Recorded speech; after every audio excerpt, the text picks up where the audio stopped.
마가복음 5장 21절부터 34절이라고 되어 있는데 마가복음 5장 25절부터 34절만 읽도록 하겠습니다. 마가복음 5장 25절부터 34절입니다. 신약성경 61쪽입니다.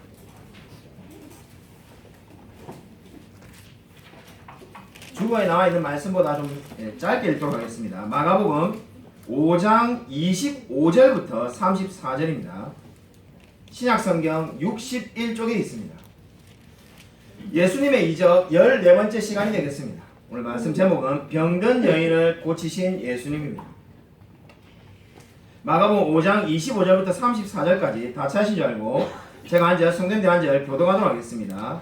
12회를 혈류증으로 알아온 여자가 있어 나는 사이에 많은 괴로움을 받았고 가진 것도 다 허비하였으되 아무 효험이 없고 도리어 더 중하여졌던 차에 예수의 소문을 듣고 무리 가운데 끼어 뒤로 와서 그의 옷에 손을 대니 이는 내가 그의 옷에만 손을 대어도 구원을 받으리라 생각함이로라. 이에 그의 혈루 근원이 곧 마름에 병이 나은 줄을 몸이 깨달으니라.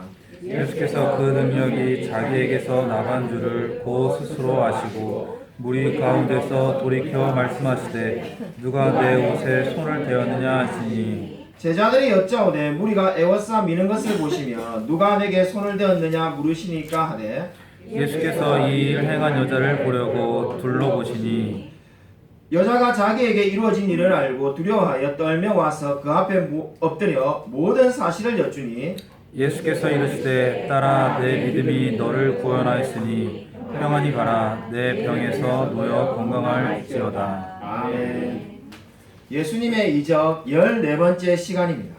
오늘 우리가 읽은 말씀은 야이로의 딸 이야기와 그리고 혈루증 여인의 이야기가 같이 붙어져서 나옵니다.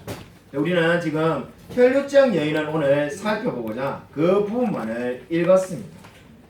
오늘 우리가 지금 살펴보고자 하는 혈루증에 걸려서 12년을 알아온 여자는 아마도 세상에서 가장 불쌍한 사람 중에 한 사람이라고 말할 수가 있습니다. 왜 이 여인이 세상에서 가장 불쌍한 사람인가? 성경은 4가지의 불행이 한꺼번에 겹쳐 있다고 말을 하고 있습니다. 먼저 이 여인은 12년 동안 병으로 고통을 당하였습니다. 우리 지난해 수술하신 우리 성도님도 있고 여러가지 우리 질병이 있는 분들이 다 있습니다만은 12년 동안 한 질병으로 계속 알아봤다면 얼마나 많이 고통스럽겠습니까? 질병으로 인해서 12년 동안 알아온 것도 힘든데 더 힘든 것은 뭡니까? 병이 점점점 더 심해진다는 겁니다. 오늘 우리 교회 성도님 한 분 와가지고 더 아프지만 않아도 정말로 잘 살 수 있습니다 라고 말했는데 오늘 말씀이 떠올랐습니다. 이 여인은 계속해서 점점점 더 아파하고 있습니다. 더 불행한 것이 뭡니까? 많은 의사를 찾아다녔다는 겁니다. 그냥 우리 현대 주치의를 한 명 두고 그분에게 계속 치료를 받으면은 이 조금씩 병이 차도가 있으면 얼마나 좋겠습니까? 안타깝게도 많은 의사를 만났다는 게 뭡니까? 그 누구를 만나도 병이 나아지지가 않는 겁니다. 더 이 여인이 불쌍한 이유는 자신의 전 재산을 다 썼다라고 말을 하고 있습니다. 자신의 모든 재산을 쓰고 이 12년이라는 시간을 들였지만은 병은 전혀 나아지지 않습니다. 한마디로 건강도 잃고 돈도 잃고 인생의 시간도 잃은 사람이 바로 오늘 이 여인이라고 말할 수가 있습니다. 그래서 제가 세상에서 가장 불쌍한 사람 중에 한 사람이라고 소개하였던 겁니다. 그런데 이 여인에게 딱 한 가지 희망이 남아 있습니다. 그것은 바로 예수님의 옷자락을 만지는 것이었습니다. 이 여인은 옷자락만을 만져도 예수님의 옷을 만져도 반드시 낫는다는 믿음이 있었습니다. 그것을 의심하였다는 말은 없습니다. 분명히 확신하고 있는데 문제는 어떻게 예수님의 옷자락을 만지냐는 겁니다. 지금 우리 시대야 여러분 옆에 앉아있는 분의 옷을 살짝 만져도 그저 별 문제가 없습니다. 만지기가 너무 쉽습니다. 문제는 당시에 랍비들이 우리 바리새인과 서기관들이 어떻게 가르쳤습니까? 절대로 거룩한 사람의 옷을 만져서는 안 된다라고 가르쳤습니다. 그렇기 때문에 거룩한 사람의 옷을 함부로 만져서는 안 됩니다. 더군다나 당시에 이 바리새인과 서기관들은 뭐라고 가르쳤습니까? 거룩한 사람이, 예수님처럼 높은 이 지위를 가지거나 유명한 사람이 여인들에게 율법을 가르쳐서는 안 된다라고 이 바리새인들과 서기관들이 주장하였습니다. 성경에 그런 말이 있는 것이 아니라 바로 당시에 많은 바리새인과 율법자들이 그렇게 가르쳤습니다. 그렇기 때문에 이 여인이 예수님의 옷자락을 만지러 나아가는 것은 믿음이 없이는 결코 할 수 없는 행동이었습니다. 여러분, 이 여인이 예수님의 옷에 지금 손을 대었다고 말하는데 정확하게는 어디에 손을 대었다는 걸까요? 신명기 22장 12절을 한번 읽도록 하겠습니다. 신명기 22장 12절 프린트물에 제가 다 적어 놓았습니다. 같이 한번 한 목소리로 읽겠습니다. 네, 시작. 너희는 너희가 입는 겉옷에 내 귀에 술을 만들지니라. 당시의 사람들은 겉옷에다가 이 술을 만들어서 다녔습니다. 한마디로 이렇게 액세서리처럼 마치 이렇게 치렁치렁 늘어서 다녔는데 그 술을 만졌다는 것이 바로 오늘 성경의 말씀의 의미가 되겠습니다. 중요한 것은 오늘 우리가 주목해야 볼 것은 28절에 이 여인의 생각이 나옵니다. 내가 그의 옷에만 손을 대어도 구원을 받으리라. 여러분, 이 말에 주목해 보시기 바랍니다. 내가 그의 옷에 손만 대어도라고 되어 있지 않습니다. 옷에만 손을 대어도. 여러분, 만이라는 조사가 어디에 붙어 있습니까? 옷에다가 붙어 있습니다. 내가 그저 손만 대어도 나을 거다 이렇게 말한다면은 자신이 행동하는 동작에다가 강조점이 있는 겁니다. 오늘 성경을 보면은 동작에 지금 강조점이 있는 것이 아니라 바로 대상인 예수님께 강조점이 있습니다. 그러니까 이 여인이 예수님에게 손만 대어도 나을 거라는 거죠. 그 예수님의 능력이 정말로 자기가 손을 댈 때 자기에게 연결될 거라는 믿음을 가지고 있었습니다. 여러분, 대단한 믿음이지 않습니까? 여러분, 우리가 지금 예수님의 치유, 이적 사역을 계속해서 살펴보고 있는데 예수님께서 직접 자기 집에 와야만이 낫는다고 생각하는 분도 있었습니다. 근데 이 여인은 손만 갖다 대어도 12년 동안 수많은 의사들이 못 고친 그 병이 낫게 될 거라고 확신하며 살고 있었습니다. 너무나 대단한 믿음이지 않습니까? 오늘 이 여인의 행동이 저와 여러분에게 주는 영적인 교훈이 있습니다. 그것은 바로 믿음은 가장 단순하고 쉬운 일이라는 겁니다. 믿음은 가장 단순하고 쉬운 일입니다. 예수님의 옷을 만지는 것은 가장 은혜롭고 값없이 주어지는 일이었습니다. 이 여인이 그동안 12년 동안 해온 일이 무엇이었습니까? 모든 것이 값비싼 대가를 치르는 일이었습니다. 유명한 의사를 만나서 돈을 줘야 되고 그렇기 때문에 결국 그는 모든 재산을 다 쓸 수밖에 없었습니다. 근데 이 예수님을 만나는 데는 돈도 필요 없고 오로지 믿음만을 가지고 나오면 되었습니다. 그렇기 때문에 이 여인이 이 예수님의 옷을 만지는 것은 가장 단순하고 가장 은혜로운 일이었음을 믿으시기 바랍니다. 여러분, 만약에 우리가 타임머신이 있어가지고 고조선 시대에 사는 사람이 이 땅에 왔다라고 한번 생각을 해보십시오. 마치 타임슬립에 나오는 드라마처럼 고조선 시대를 살고 있는 사람이 오늘 2023년 오늘 여기에 왔다라고 생각해 보시죠. 그리고 불이 필요하면은 그 사람이 어떤 행동을 하겠습니까? 돌을 아마 2개를 들고는 돌을 막 부딪히면서 불을 일으키려고 할 겁니다. 근데 그렇게 막 돌을 막 부딪혀가지고 불을 일으키려고 하는 그 사람에게 여러분이 라이터를 주면서 이 라이터를 딱 누르기만 하면은 1초 만에 불이 나온다고 하면은 아마 그 사람은 절대로 그 말을 믿지 않을 겁니다. 그냥 자기의 생각에는 불을 얻기 위해서는 많은 수고를 해야만이 그저 불이 생기는 거기 때문에 1초 만에 불을 만들 수 있다는 말을 결코 믿을 수가 없을 겁니다. 자, 무슨 이야기를 드리냐면은 우리가 예수님을 믿으라고 수많은 영혼들에게 복음을 전할 때마다 여러분 그들이 의아해하는 이유가 뭡니까?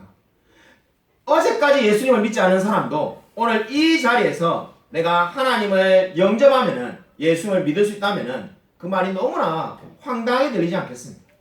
나의 모든 과거의 죄가 아니 앞으로 질 미래의 죄까지도 예수를 믿기만 하면은 모든 죄가 사라진다는 말을 그들은 믿을 수가 없습니다. 그것이 왜 그렇습니까? 마치 고조선 시대에 불을 돌로 쳐서 만드는 사람이 지금 이 시대에 와서 라이터로 불을 금방 만들 수 있다는 말을 못 믿는 것과 마찬가지입니다. 아마 많은 사람들은 예수를 믿으려면은 차라리 1억을 기부해야 된다면은 그 말을 믿을런지도 모릅니다. 아니면 교회를 한 5년, 10년 다니면은 이제 그때야 그죠? 예수를 믿을 수 있는 자격을 부여하겠다면은 그 말을 오히려 쉽게 믿을 겁니다. 왜냐하면은 사람은 뭔가를 얻기 위해서는 대가를 치러야 된다는 생각이 저와 여러분 가운데 가득 차 있습니다. 오늘 이 혈육적 여인이 보여주는 바가 무엇입니까? 하나님을 믿기 위해서 그 어떠한 대가를 치를 필요가 없습니다. 여러분 34절에 예수님께서 이 여인에게 요구한 것이 무엇입니까? 내 믿음이 너를 구원하였으니 평안히 가라. 내 믿음이 너를 구원하였으니 평안히 가라고 말하였을 뿐입니다. 예수님께 나오기 위해서 착한 행동, 착한 말, 착한 행실을 먼저 해라라고 요구하지 않았습니다. 그저 빈손으로 나왔습니다. 모든 재산을 잃고 12년이나 시간을 이제 다 낭비하고 이제 이 여인은 빈손으로 주님께 나왔습니다. 근데 예수님은 아무것도 가지지 않고 나왔냐라고 책망하신 것이 아니라 평안히 가라. 내 믿음이 너를 구원하였느냐고 말씀하였습니다. 여러분 이 말씀이 저와 여러분에게 어떤 위로를 줍니까? 예수님을 만나기 위해서 우리가 어떠한 대가를 치러야 되는 것이 아니라는 겁니다. 왜냐하면 믿음은 값없이 거저 주어지는 것이기 때문입니다. 여러분 마틴 루터는 이렇게 말하였습니다. 종교개혁자 마틴 루터는 나는 내 영혼을 구원할 수 있는 그 어떠한 능력도 가지고 있지 않다. 예수 그리스도는 구주이시다. 그러므로 나는 내 영혼을 완전히 예수님께 맡긴다. 여러분 오늘 학습세를 받은 학생들도 마찬가지입니다. 예수님을 믿기 위해서 우리가 뭔가 해야 되는 것은 아무것도 없습니다. 그저 나의 모든 것을 주님께 맡길 때, 주님을 그리스도로 믿고 나아갈 때 그가 구원받게 되는 줄로 믿으시기 바랍니다. 지난주에 놀라운 일이 있었습니다. 정말로 놀라운 일이 있었습니다. 박정 사모가 몇 달 전까지 일하는 병원에 모르신 분도 있을 수 있는데 원래 오산에서 일하다가 이제 조암으로 올해부터 병원을 옮겼습니다. 근데 오산에서 투석을 받던 환자분이 전화를 하였습니다. 그래서 우리 박정 사모가 놀래가지고 병원을 옮긴 지가 지금 꽤 됐는데 왜 이제 와서 또 전화를 했는가 의구심이 들면서 전화를 받았습니다. 그래서 그분이 흥분의 찬 목소리로 교회에 박정 사모가 우리 여기 사모라는 걸 다 알고 있습니다. 그분도 예수님을 믿는데 자기가 전도용품을 엄청나게 많은 전도용품을 기증하겠다고 그렇게 말한 겁니다. 이 학용품을 그래서 우리 여러분 나가실 때 받아가시기 바랍니다. 옆집에 나눠주시기 위해 그분이 전도용품을 기증한다라고 말한 겁니다. 왜 갑자기 그죠 이상하지 않습니까? 같이 병원에 있을 때 한 번도 기증한 적이 없는데 왜 이제 와서 그죠 병원을 옮겼는데 그것을 기증하려고 하는가? 그런 생각이 들어서 왜 그렇게 하려고 하시냐라고 물으니까 놀라운 이야기를 해주었습니다. 그분이 그 남자분이 야구가 취미라서 이 토요일마다 이 사회인들 그 야구하는데 이 같이 가서 이렇게 주말에 야구를 하는데 거기에서 야구를 매주 하시는 그 분 가족들과 식사를 하다가 그 같이 야구하는 분의 그러니까 아내분이죠. 그 여자분에게 아마 뭐 교회 다니라고 말했는지 왜 교회 이야기를 했는지 모르겠습니다만은 교회 얘기가 나온 겁니다. 근데 이 지금 전도용품을 기증하는 분 말고 그 다른 여자분은 교회를 안 다니는 분인데 교회에 대해서 너무 좋게 이야기를 하는 거죠. 이분이 놀란 겁니다. 아니 나는 교회를 다니는데 이 교회를 안 다니는 분이 정말로 어떻게 교회에 대해서 이렇게 좋게 이야기를 할 수가 있는가? 그래서 왜 그렇게 생각하겠냐라고 물으니까 이 놀랍게도 이 여자분이 예전에 향남에 살았는데 자기가 향남에 7년 전에 살 때 이 한 교회에서 성경을 몇 달 동안 배웠는데 너무 좋았다는 거예요. 그래서 이분이 그 교회가 어디냐 교회냐 하니까 넘치는 은혜 위에서 그렇게 배웠다는 겁니다. 그러니까 이분이 놀래가지고 아니 그게 자기가 사모님을 아는데 그 간호사지 않냐니까 이분이 또 놀란 거죠. 아니 그 간호사는 어떻게 아셨냐? 맞아 간호사였습니다. 그러니까 그래가지고 이분이 너무 놀래가지고 우리에게 전화를 한 겁니다. 자기가 너무 감동을 받았다면서 전도용품을 기증하고 필요하다면 다음에 또 기증하겠다고 자기가 감동을 받아가지고 어제 우리 박정 사모가 오산까지 가가지고 받아왔습니다. 그래서 어제 제가 다 포장해가지고 지금 넣어놨습니다. 여러분 뭐 풀과 뭐 여러 가지를 이렇게 막 기증하였습니다. 학용품을 여러분이 나가실 때 가져가셔가지고 이웃에게 나누시기 바랍니다. 그래서 그 여자분인가 도대체 누구인가 우리가 이야기를 들어보니까는 7년 전에 우리 교회에서 비그리스도인 성공부를 제가 우리 박정 사모가 향남초등학교에 가가지고 당시 우리 예인이가 향남초등학교 다니고 있었는데 학부모 간담회에 가가지고 이 5명을 같이 성공부하자고 데리고 왔습니다. 그 중에 한 분이 나중에 세례받고 우리 교회 집사님 되셨던 김민성 집사님이고 지금 이 야구를 통해서 만났던 분이 솔직히 이름도 잊어버렸습니다. 제가 이제는 현태 어머니라고 늘 우리가 불렀는데 현태 어머니, 현태가 우리 교회 주일학교를 좀 다녔습니다. 그 현태 어머니도 오산에 가셔서도 뭐 한 6년 전에 마지막으로 한번 우리 교회 주일 예배에 참석했습니다. 제가 솔직히 그분에 대해서 기억나는 거는 롯데 자이언츠 열렬한 팬이었다는 거. 저도 롯데 자이언츠 팬인데 내보다 더 롯데 자이언츠를 좋아해가지고 저가 나이가 어린 사람이 어떻게 이렇게 좋아하는지 제가 그때 성공부 가르치다가 깜짝 놀랐던 게 지금도 기억에 남아있습니다. 그분이 그렇게 우리 교회에 대해서 극찬하니까 이 예수 믿는 분이 감동을 받아가지고 전도용품을 기증하였습니다. 이것을 보면서 저는 성경 구절이 자연스럽게 떠올랐습니다. 우리 세상에서는 아마 이런 말을 하면 이렇게 말하겠죠. 그죠? 스몰 월드. 정말로 세상이 좁구나 이런 말을 할 건데 우리 믿는 사람이니까 성경이 떠올라야 되지 않겠습니까? 프린트만에 제가 적어놓지 않았는데 성경 구절 한번 찾겠습니다. 전도서 11장 1절입니다.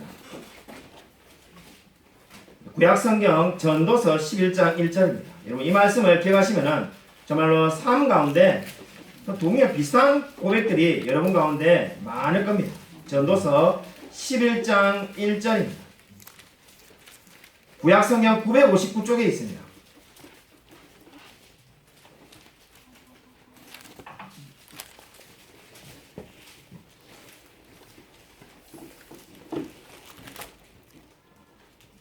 전도서 11장 1절 구약성경 959쪽입니다. 같이 한번 한 목소리로 읽겠습니다. 네, 시작. 너는 내 떡을 물 위에 던져라. 여러 날 후에 도로 찾으리라. 아멘. 여러분 내 떡을 물 위에 던지라고 말합니다. 세상에 떡을 물 위에 던질 사람이 어디 있겠습니까? 그럼 그것을 잃어버린 거지 않습니까? 네, 하나님은 뭐라고 말합니까? 여러 날 후에 도로 찾으리라. 이 말이 무슨 말입니까? 하나님께서 그 모든 것을 다 갚아주실 거라는 겁니다. 내가 모르는 사람들에게 불특정한 사람들에게 은혜를 베풀면은 주님께서 갑절로 갚아주시겠다는 겁니다. 저와 여러분이 이번에 튀르키예 우리가 성경 공부하는 것도 사실 우리가 더 큰 은혜를 받을 겁니다. 어떻게 저렇게 확신할 수가 있는가? 내 떡을 물 위에 던지라. 여러 날 후에 도로 찾으리라. 성경이 말씀하고 있지 않습니까? 내가 잘 아는 사람, 나를 좋아하는 사람들에게 베풀라는 것이 아니라 내 떡을 물 위에 던지듯이 마치 돈을 낭비하는 것처럼 은혜를 베풀면은 반드시 돌아온다는 겁니다. 제가 정말로 지난주에 너무나 감동을 받았습니다. 아니 너무 오래전에 성공을 한 건데 그때 그 기억을 가지고 계속 교회를 칭찬해가지고 결국은 우리가 더 큰 은혜를 받게 되었습니다. 여러분 진정으로 오늘 말씀처럼 내 떡을 물 위에 던지시기 바랍니다. 분명히 하나님께서 도로 찾게 역사에 주일 줄로 믿으시기 바랍니다. 여러분 오늘 다시 말씀으로 돌아오셔서 예수님께서는 이 여인에게 고백을 하게 하십니다. 이제 은혜 받고 옷자락을 만져가지고 나왔으면 집으로 돌아가면 좋을 것 같은데 그 많은 사람들 가운데에서 예수님이 누가 이렇게 했냐라고 찾으십니다. 찾는 것은 뭡니까? 신앙을 고백하게 만드는 겁니다. 그래서 이 여인이 신앙을 고백합니다. 여러분 그래서 이 신앙을 고백하는 것은 어떤 유익이 있습니까? 오늘도 지금 우리가 학습 세례문답식을 했는데 신앙을 공적으로 이렇게 고백을 하지 않아도 우리 학생들 마음 가운데 이미 신앙이 있습니다. 근데 공적으로 고백하는 이유가 뭡니까? 연약한 성도를 도울 수가 있습니다.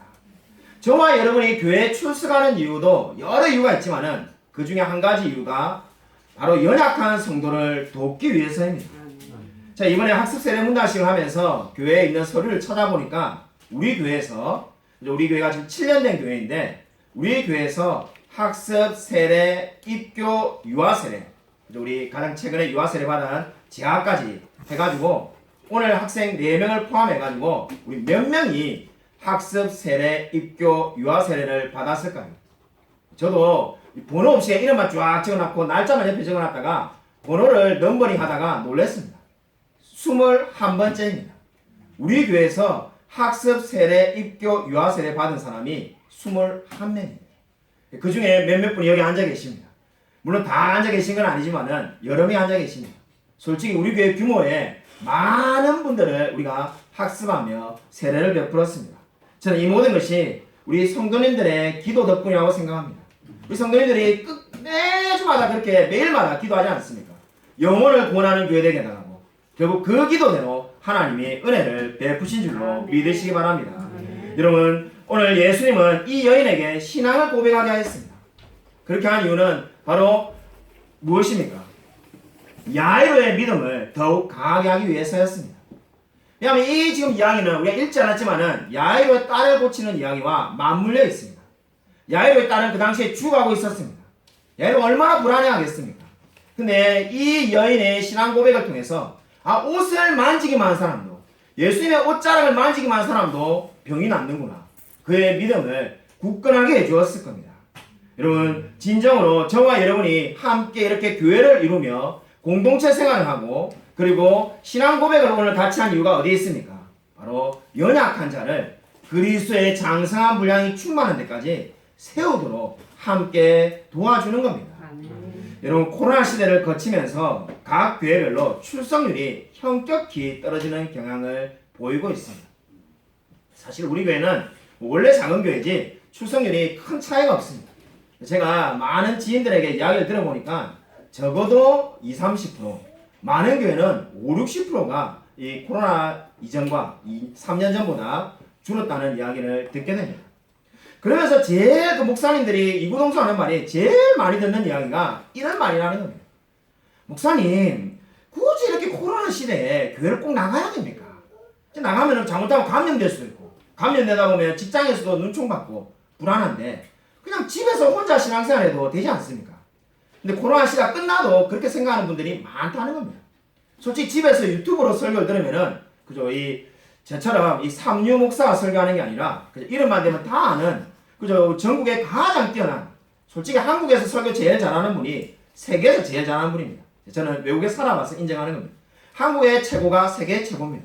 세계에서 제일 설교 잘하는 분을 우리가 한국말로 설교를 들을 수 있는데 굳이 이 시골 향남에 그죠, 말도 사투리 쓰는 사람의 설교를 들으러 뭐로 나오겠습니까? 그죠, 성가대도 없습니다. 그리고 우리 찬양팀 우리 이승윤 양재 입사님 너무 잘하지만은 사실 전국적으로 유명한 분이 아닙니다. 그죠? 그런데 뭐 하려고 우리가 여기 나와가지고 예배를 드리는가? 근데 여러분 아마 이런 비슷한 생각들을 한 번쯤은 다 해봤을 겁니다. 이런 그러한 생각을 모든 분들이, 모든 그리스도인이 하면 어떻게 될까요? 예배당이 필요가 없을 거고, 목사도 필요가 없고, 집사도 없게 될 겁니다. 그럼 어떻게 되겠습니까? 교회가 우리 시대를 마지막으로 사라지게 될 겁니다. 저는 이러한 생각들이 우리나라의 출산율하고도 똑같은 생각을 수많은 사람들이 가지고 있구나는 생각을 가지게 됩니다. 여러분, 지난주에 이런 기록을 보셨는지 모르겠는데 기사를, 서울시의 2022년 지난해 출산율이 0.56%로 안 좋은 쪽으로 신기록을 세웠다고 말을 하고 있습니다. 그러니까 부부가 0.56명의 아이밖에 낳지 않는 겁니다. 나라가 진짜 없어질 위기죠. 근데 이 아이를 낳지 않는 사람들의 이야기가 공통적으로 뭐라고 말합니까? 아이를 낳으면은 한 명당 2억 이상이 돈이 들고 나의 삶이 없어지고 너무 많이 힘들고 정신적 스트레스를 받는다. 야, 굳이 그래야 될 이유가 뭐가 있느냐, 이렇게 말을 합니다. 저는 솔직히 여러분 어떻게 생각하는지 모르겠지만은 저는 그 모든 말들이 다 맞는 말이라고 생각합니다. 저는 애를 키워봤기 때문에 그 말이 다 공감이 가는 이야기입니다. 아이를 키우면 돈도 많이 들고 내 시간도 없어지고 좀 화나는 일도 많고 힘이 듭니다. 전 다 맞다고 생각합니다. 그런데 만약에 우리의 부모님들이 그렇게 생각을 했다면 저와 여러분은 이 세상에 태어나지도 못했을 겁니다. 감사하게도 우리 부모님들이 희생하고자 하고 마음을 먹었기 때문에 저와 여러분이 이 세상에서 살고 있습니다. 여러분, 혼자서 예수님을 믿으면 되지 않겠느냐라고 말하는 것은 사실 새로운 이야기가 아닙니다. 해 아래 새 것이 없습니다. 코로나 시대니까 그런 이야기가 나왔다. 천만의 말씀입니다. 제가 부족하지만은 박사학위는 못 받았지만 교회사 박사과정을 배웠습니다. 교회사 박사과정을 배웠는데 해 아래 새 것이 없습니다. 혼자 신앙생활을 해야 되겠다는 사람이 있었습니다. 누구입니까? 아마 신앙생활 오래 하신 우리 장로님이나 권사님 다 알고 계십니다. 누구입니까? 무교회주의자가 있었습니다. 우찌무라 간조, 일본에 교회가 필요 없고 그저 이 우찌무라 간조가 뭐라 말했습니까? 그냥 혼자서 신앙생활해도 된다. 마치 돌을 닦듯이 이미 100년 전에 그런 이야기를 다 해서 책으로 다 나와 있습니다. 해 아래 새 것이 없습니다. 혼자서 신앙생활해도 왜 대학 천국 못 가겠는가? 내가 예수님을 부인하겠다는 것이 아니라 내가 얼마든지 주님을 혼자 찬양하고 혼자 예배드리고 특히 요즘은 그저 유튜브로 좋은 설교도 들을 수 있는데 뭐가 문제인가? 그렇게 생각하면은 교회는 다음 세대가 없습니다. 출산율과 마찬가지입니다. 누군가는 희생해야 되기 때문에 누군가는 힘들지만은 설거지를 하고 누군가는 힘들지만은 반주를 하고 안내를 서고 누군가는 힘들지만은 순장을 하고 섬겼기 때문에 계속해서 교회가 이어지는 겁니다. 나만 편하겠다라고 아무것도 하지 않으면은 더 이상 교회는 존재할 수가 없습니다. 여러분 똑같은 논리입니다. 내가 힘들게 왜 애를 낳아서 키워야 되는가? 나는 내가 편하고 말겠다. 여러분 그렇게 생각한다면은 기도 편지에 나와 있는 것처럼 여러분 3월 말에 우리 김보라 선교사님이 비자를 연장하기 위해서 잠시 귀국하는데 김보라 선교사님이야말로 세상에서 가장 어리석은 사람입니다. 혼자서 예수 믿고 혼자 천국 가면 되지 왜 멀리 저 타국에 가서 그 고생을 해야 되겠습니까? 누군가는 희생을 하고 누군가는 섬겨야만이 복음이 전파되는 줄로 믿으시기 바랍니다. 그것이 바로 오늘 예수님께서 이 혈류증 여인에게 신앙 고백을 하도록 하신 이유입니다. 혈류증 여인이 신앙 고백을 하지 않고 도망갈 수도 있습니다. 그런다고 구원이 취소되는 게 아닙니다. 예를 들면 고백을 하지 않고 집으로 갔다고 해서 다시 혈류증이 재발하는 게 아닙니다. 한번 나은 것은 영원합니다. 그러나 그 여인이 고백한 이유가 무엇입니까? 나를 구원하신 그 예수님처럼 나를 구원하신 그 예수님의 은혜를 이제 다른 사람에게 흘러 보내겠다는 겁니다. 여러분 진정으로 다른 사람을 섬기며 사랑하시기 바랍니다.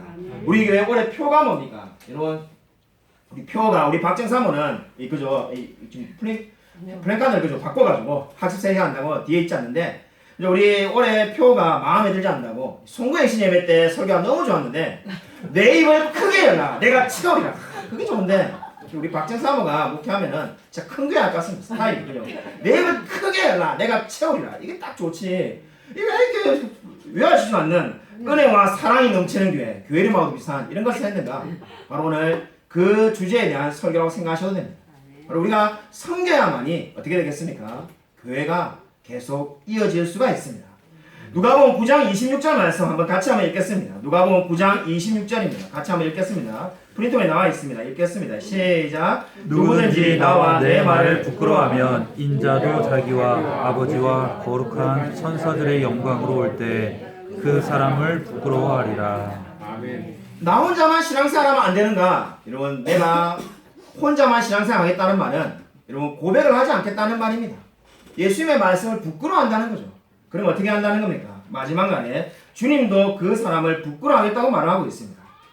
예수를 믿는 사람은 반드시 신앙을 고백해야 됩니다. 왜 그렇습니까? 그것이 바로 오늘 하나님께서 우리에게 주신 사명이고 그것이 하나님의 뜻입니다. 조나단 에드워즈라는 미국의 이 철학자이자 신학자는 이렇게 말하였습니다.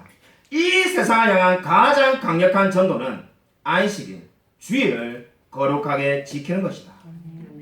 이 말씀이 무엇을 의미합니까?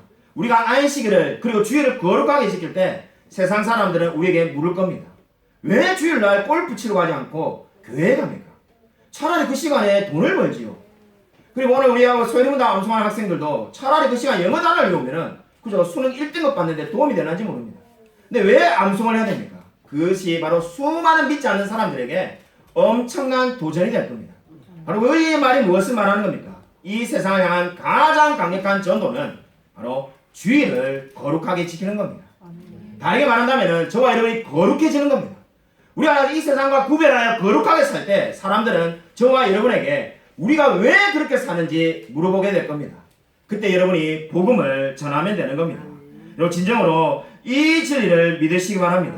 오늘 이 혈류증 여인은 단지 예수님께 질병만 나은 것이 아니라 그가 낳자마자 자신의 모든 신앙을 주님과 사람들 앞에 고백을 하였습니다. 초대교회 폴리캅의 이야기를 드리고 말씀을 맺고자 합니다. 초대교회 교부였던 폴리캅은 86세에 예수님을 믿는다는 이유로 화형을 당하였습니다. 사실 그때 그가 살 길이 있었습니다. 예수님을 부인만 하면은 그가 살 수 있었습니다. 그냥 예수님을 부인하고 집에 가서는 계속 그냥 내가 예수님 믿습니다 이렇게 생각하고 살면 되었습니다. 근데 그때 이 예수 그리스도를 부인해라는 그 말에 대해서 폴리카르이 이렇게 말을 했다고 합니다. 86년 동안 예수님께서 저에게 해를 끼친 적이 없습니다. 근데 제가 왜 그분을 부인하고 모욕해야 하겠습니까? 저는 결코 그렇게 하지 않겠습니다라고 말하면서 화형을 받고 순교했다고 합니다. 여러분, 이 이야기가 무엇을 보여줍니까? 진정한 하나님의 사랑은, 진정으로 거듭난 사람은 신앙을 고백하게 될 것입니다. 진정으로 하나님을 믿는 사람은 자신이 믿는 그 모든 신앙을 수많은 모든 사람들 앞에서 고백하며 선포하며 살아가게 될 것입니다. 여러분, 진정으로 아무쪼록 혈육적 여인이 예수님의 옷자락을 만짐으로써 구원을 받은 것처럼 나의 모든 삶을 예수님께 의지하며 살아가는 저와 우리 모든 성도님 되시기를 주님의 이름으로 간절히 축원드립니다. 이 시간 우리 말씀을 생각하면서 한번 통성으로 기도하겠습니다. 진정으로 우리의 삶 가운데 하나님께서 함께 나가고 예수님께서 우리의 삶을 변화시켜 주시달라고 이 시간 한번 주여 한번 크게 외치고 간절히 통성으로 기도하겠습니다. 주여, 하나님 아버지 감사하는 데입니다. 하나님께서 아버지 함께 하셔서 정말 예수 그리스도를 믿고 구원받게 해주시면 감사드립니다. 우리의 삶 가운데 찾아오신 이 예수님의 놀라운 은혜 가운데 하나님 역사해 주셔서 하나님 아버지 정말 우리가 죄로 인하여 죽을 수밖에 없는 이 죄인을 구원해 주시면 감사드립니다. 하나님 진정으로 주님만을 의지하며 살아갈 수 있도록 아버지 도와주셔서 하나님 역사하여 주실 줄 믿습니다. 축복하여 주셔서 하나님 동행하여 주실 줄 믿습니다. 도와주셔서 하나님 붙들어 줄 줄 믿습니다. 진정으로 정말 예수님께서 나왔던 이 혈육적 여인처럼 우리가 정말 빈손 들고 주님께 나왔습니다. 내가 하나님께 많은 것을 가지고 나온 것이 아니라 아무것도 없이 빈손 들고 나왔사오니 정말 주님께서 받아주시고 우리의 삶을 변화시켜 주셔서 우리에게 은혜 베풀어 줄 믿습니다. 축복하여 주셔서 하나님 정말 특별히 하나님께서 함께하여 줄 믿습니다. 도와주셔서 아버지 은혜 베풀어 주셔서 아버지 하나님 아버지 감사를 드립니다. 오늘 성경에 말씀하신 것처럼 진정으로 혈육적 여인처럼 우리가 정말 빈손 들고 주님 앞에 나왔음을 고백드립니다. 아무것도 없이 주님께 나왔으나 주님께서 우리의 삶을 변화시켜 주시고 하나님의 자녀 삼아 주심을 감사를 드립니다. 참으로 바라옵기는 우리의 마음 가운데 우리가 늘 정말 주님을 선포하며 신앙을 고백하며 살아갈 수 있도록 역사하여 주셔서 우리 정말 이 예수 그리스도를 믿는다는 사실을 세상에 나가서 부끄러워하며 살아가는 것이 아니라 우리가 학교와 직장과 삶의 모든 터전에서 날마다 주님을 선포하며 수많은 영혼들에게 이 복음 전하며 살아갈 수 있도록 은혜 베풀어 주셔서 특별히 오늘 학습과 세례를 받은 이이삭, 김예인, 김지원, 김선희 학생에게 하나님 축복하여 주셔서 정말 하나님의 자녀된 이 놀라운 은혜를 받은 자로서 이 은혜에 합당하게 살아갈 수 있게 해주시고 무엇보다도 정말 많은 세상의 영혼들을 변화시키며 이 세상을 변화시키는데 기이 사용될 수 있도록 하나님 축복하여 주셔서 주님께서 이 기도 가운데 함께하여 주실 줄 믿사오며 살아계신 예수 그리스도의 이름으로 간절히 기도드립니다. 아멘. 이제는 주 예수 그리스도의 은혜와 하나님의 사랑과 성령의 교통하심이 혈육적 여인이 빈손 들고 주님께 나와서 하나님을 믿고 모든 사람들 앞에서 예수 그리스도가 주님이시다라고 고백한 것처럼 우리가 정말 이 세상에서 날마다 주님을 선포하고 찬양하며 전도하며 살아가기로 다짐하는 이 자리에 있는 모든 성도들과 동영상 예배드린 모든 성도들 머리 위에 지금부터 영원토록 함께 있을지어다.